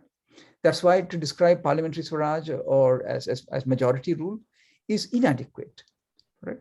And perhaps this is the connection, the reason why people like Gandhi and Ambedkar, who are very, very critical of parliamentary swaraj in many ways, Ambedkar, but are nevertheless supportive of it because they see in it the possibility of institutionalizing mechanisms for the minor. Right? As contrasted to majoritarianism or supremacist racism, both of which I wrote about very recently in an article in The Wire, which you can read, where both of them are about the rule of the majority that rides roughshod over the minor. So in that sense, I would say that Gandhi's are very much about a certain kind of politics of the minor. And Gandhi says explicitly that, look, the idea that almost always it's the minority that's right. It's almost never the majority. It's always the minority that's raising the most important ethical questions. Right? So. Thank you, sir. So we move to the next and the last question for this session. So the participant wishes to ask that he finds a distinction between what Gandhi preached and practiced. For him, Gandhi seemed to be a strong supporter of Chatur Varnya. However, he still finds that there was a difference between what he preached in terms of his idea on caste. I would say that, I would not see a difference between what Gandhi preached and practiced. I would see that there are profound inadequacies and there's a very strong critique necessary, and that has been done already in many ways of Gandhi's concepts of caste. But I would not say that there's a contrast between what he preached and practiced. Right? Let us not forget that, even as he, talked of Chaturvarnya, first of all, he moved from that, especially increasingly from the 1930s onwards, right? Partially because of Ambedkar's critique. He never moved enough. That's a different matter. But I would say that the critique has to be not for hypocrisy, because I don't think hypocrisy is a useful term to use for him, but for the way he did not take his emphasis on his own categories seriously enough to see what it would mean to empower the Dalit, right? So it is that kind of critique that I think is more valid than the critique of hypocrisy, than the critique in terms of hypocrisy, right? So. All right, sir. So I believe this answers the participant's question. So if time permits, can we take just one last question? I can go on as long as you want. It's you guys who have that. I think Priyanshu, just the last morning question. For me, yes, it's the morning sure. for me, it's the evening for you. So yeah, please take the last question. So this is the last question. So the participant asked, what was Gandhi's Ram Rajya? Because according to him, Ram Rajya was about a monarchy and lower caste were not allowed to study in a Ram Rajya. So what was Gandhi's take on Ram Rajya? Well, I think that's a very important question. I've actually written about this. I've got an essay called Relinquishing Republic and Democracy, where I write about this. And I think it's very, very important to remember that he's using these terms metaphorically and religiously. This is why he keeps insisting that, look, I'm not using these terms historically, right? And I think the metaphorical implications of the word are what he's drawing on, right? And as a metaphorical term, right, what he means by that is a system or a social order that does not have the state at its center. Can one do this? Can one take out Ram Rajya in that way? I think yes, because I think I don't want to get into the specifics of the word Ram Rajya itself, but I think every word that we have comes with a baggage. There is no word that is totally innocent, right? If I say democracy, one can immediately say that, look, democracy means enslavement of the African Americans. After all, that was inseparable from democracy for a long time, right? So words are our inheritance. Every word is a messy inheritance. There is no pure inheritance possible. It is our task as inheritors to shape these terms in our society in the way that we want, right? And that is something that's very, very important for us to remember if we are trying to conduct a politics where we try and engage with people also from where they are, right? Say, for example, if I go and use, I would think of myself as very much a socialist. I think I sometimes wonder, I'm based in the US, I sometimes wonder whether I should use the word socialism in the US, right? Because sometimes some words get so, I would think of myself actually as even more of a communist than a socialist, right? Or at least very deeply influenced by communist ideas. But I think if I go and tell in the US that, look, I'm a communist, I might actually lose the ability to speak to a lot of people, right? So that there may be a sense in which we also begin by putting our vocabulary, our words in language that is accessible and that also speaks to a common ground. I think the speaking to a common ground is absolutely essential to any practical politics. Right?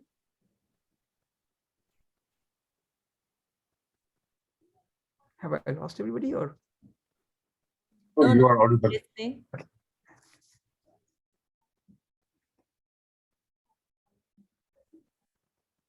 Thank you, sir.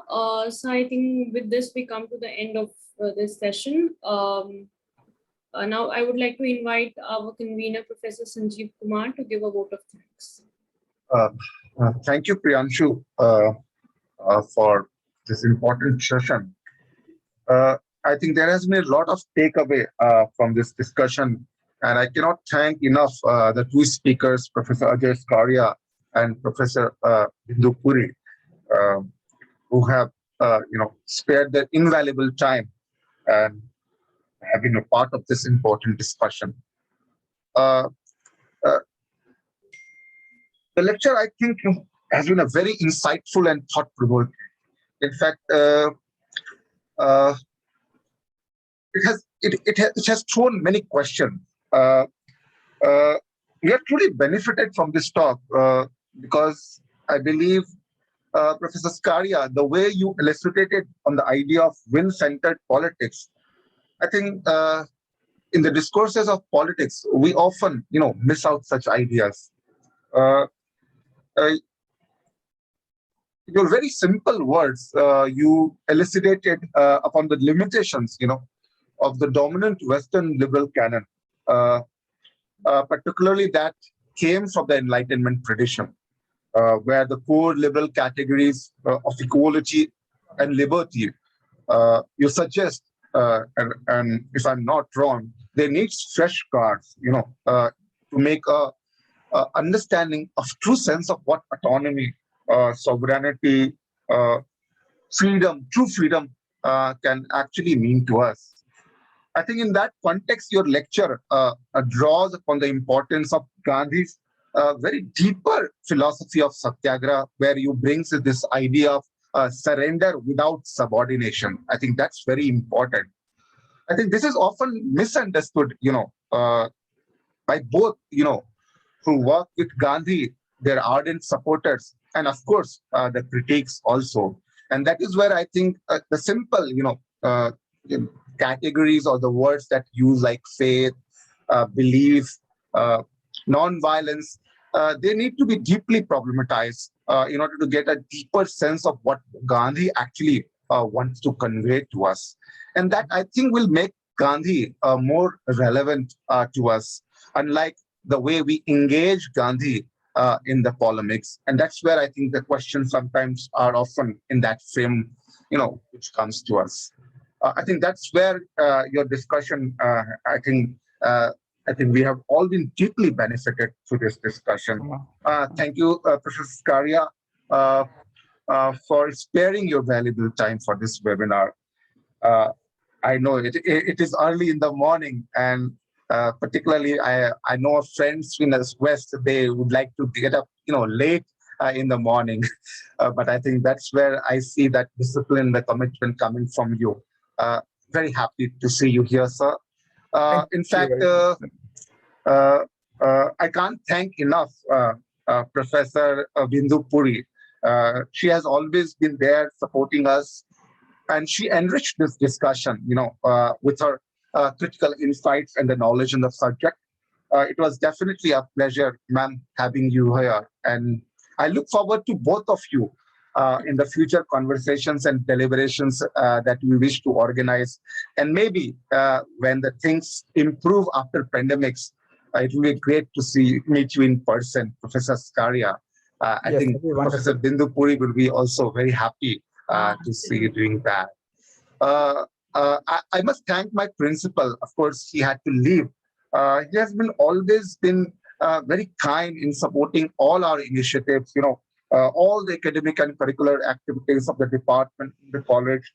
Professor K.K. Arora has been very generous. I could see many distinguished scholars, colleagues, guests, Professor Geeta Dharampad, George Paxton, many others. I've stuck the names. They joined from different parts of the country and abroad. We thank you all for joining this discussion today. We are truly benefited from the rich discussion that followed through this lecture. And of course, I wish to thank all the students, and the participants, research students, joined this discussion. The seminar would not be important without your presence. And much of this pain in organizing this initiative, has been taken by our, dedicated team of student, members who work, away from the limelight, and still they contribute to the running of this society. In particular, I would like to name them: Zoya, Ishani, Tushar, Priyanshu, who just did the moderation, Tanmay, Ankit, Srishti, and many others. They constitute a very important pillar, and therefore I think they deserve special mention for this. And in Dr. Shravana and Dr. Tripta, Dr. Asta Walam, they find very valuable guidance and support, through the faculty, staff of Gandhi Study Circle. Thank you, all of you. I think the success of this event will motivate to carry such initiatives, with your cooperation and support. I look forward to seeing you all in the next series of lectures that we plan to have in the near future. Thank you, Professor Ajay Skaria, Professor Bindu Puri, again for your generosity and support. Thank you all. Thank you. Thank you so much. Thank you so much. That was really a pleasure. Thank you, Bindu, for your questions. Thank you. I think I'll get an email from Sanjeev, and we can talk over email. Yeah. Yes, that'll be wonderful. Yeah, just a last request. The students wants a photograph. If it was a normal activity, you could have all come together. So now there is this, understanding that all of them will come live on the camera and will just click one picture. So please come on the camera, all of you. This will be the memory that we will carry forward. Absolutely. Thank you all. So may I request all of you to please come. I could see Dr. Y.P. Anand also now. I could see him also. He has been there coming for seminars, contributing to the rich Gandhian legacy, and many others. So thank you all for joining us this lecture today. And Professor Skaria, we look forward to have you in our future initiative. And of course, Binduji always is here with us, and I think I will always, come after you for any such engagement. So thank you all, and again, a very good evening to all of you in India, and of course, Professor Ajay Skaria. A good day. Very good day to you. Thank you all. Good evening to you too. Yeah. This concludes the day, the evening. Thank you all. Okay. Okay, bye. Bye. And then we would like to request all our participants to fill out the feedback form. Thank you. Thank you, Priyansh. So, thank you, sir. thank you. Bye. Bye, sir.